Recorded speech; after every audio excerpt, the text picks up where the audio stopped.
Yes, sir. Yes, sir. Yes, sir. Lil Brunson back at you with the back at you, and I'm the best reporting on the Eagles.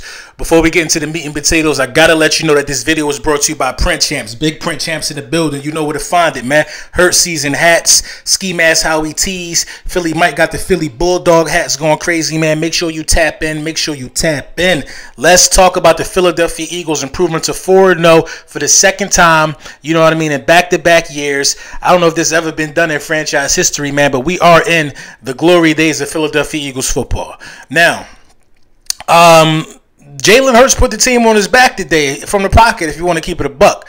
You know what I'm saying? We knew that Washington was going to come into this thing trying to shut down the run. A.J. Brown and Jalen Hurts were in sync again. Back-to-back games with over 130 passing yards and a touchdown for A.J. Brown. And Jalen Hurts just came out here to do his thing like he always. He came out here to do his thing from the pocket, man. 300 yards passing, 2 touchdowns. Yeah, the passing game looked to be in sync today. So I think we shouldn't hear too much about that during the course of the week. But I will say this, man. The defensive coordinators are just putrid, to say the least. I mean, Sam Howell did whatever he wanted to do, man. And I don't know if Sam Howell was just is better than I thought he was, or this defensive scheme and these defensive players are just not as good as I thought they was. You know what I mean? But I refuse to believe the latter. You know, I'm going to give some respect to the Washington Commanders for sure. 34-31 in overtime. I thought we would win much more decisively. Win nonetheless. Winning is all that matter. You know what I mean? That was an above 500 football team that we played, you know, back-to-back weeks. We got 2 wins of teams that was above 500, teams that know how to win some ball games. So, you know, you can't discount what you just saw. Offensive play calling was spotty, to say the least. The offensive, just the coaches and the decisions, you know what I mean? The illegal shift or the illegal formation or whatever the case may be, where the Philadelphia Eagles decided to decline and put them back in the 3rd and 6. That made no sense. Brian Johnson ran it in. You know what I mean? The defense was horrible. After Jalen Hurts basically put the game away, you know what I'm saying? The defense, yet again, forced overtime. You know what I mean? That gave me flashbacks to the Super Bowl. After Jalen Hurts put you in position, and all you need is a stop to get him the ball back, because Jalen Hurts is a winner. It's going, however you want it to look. A walk-off field goal, he's going to give Elliott a chance. He's going to give Elliott a chance, or he's going to get the chance himself to get it done in the red zone. So, you know, it's a good feeling. You know what I mean? I don't know nothing about losing this season. I can't speak for everybody else. I know the Dolphins just got they back beat the smithereens, but I really can't. You know what I'm saying? I really can't clown Louis T this week. I can't, because they came out there and put out a valiant effort. You know what I mean? But you know, I'm still gonna find a way to clown him, man. I knew they was gonna lose. You know what I'm saying? But, you know, Sam Howell, do you count this as a bounce back? I mean, he didn't throw any interceptions. But, you know, this shed light on Josh Jobe. We got to get Josh Jobe out of the building. You know what I'm saying? People are going to continue to attack Josh Jobe. You know what I mean? We keep putting him out there looking like fresh meat on a platter for some hungry offense to take advantage of.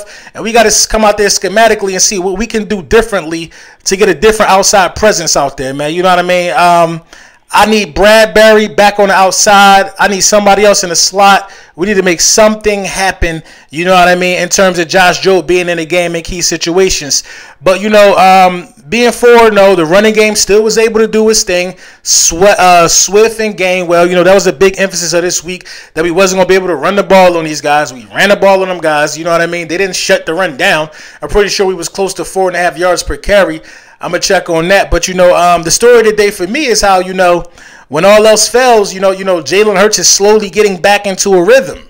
He's slowly getting back into a rhythm. Jalen Hurts threw some beautiful balls, beating the cover 2 up the sideline to A.J. Brown, floating a nice pass to Dallas Goedert in that second half. Jalen Hurts' arm is looking real lively. You know what I mean? It's all coming together for Jalen Hurts. That dot to Olamide Zaccheaus, come on, bro. That was a dot.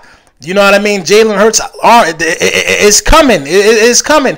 And you see Swift in the passing game. Smitty making timely catches, man. The Philadelphia Eagles offense is totally in sync. You know what I mean?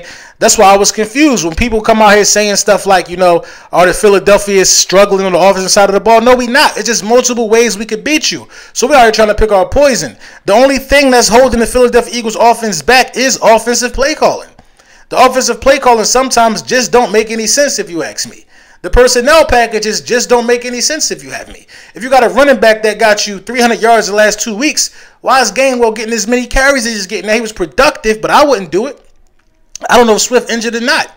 deciding to, play off coverage in some situations where they got to throw the ball. Like, why would you not put him in a 4th down situation, you know what I mean, with the illegal shift on the offensive side of the ball, just to come out and play soft coverage and give him a slant to the middle? Some things just don't make sense on a coordinator standpoint. They need to get in the film room and tighten up immediately. But nonetheless, we 4-0.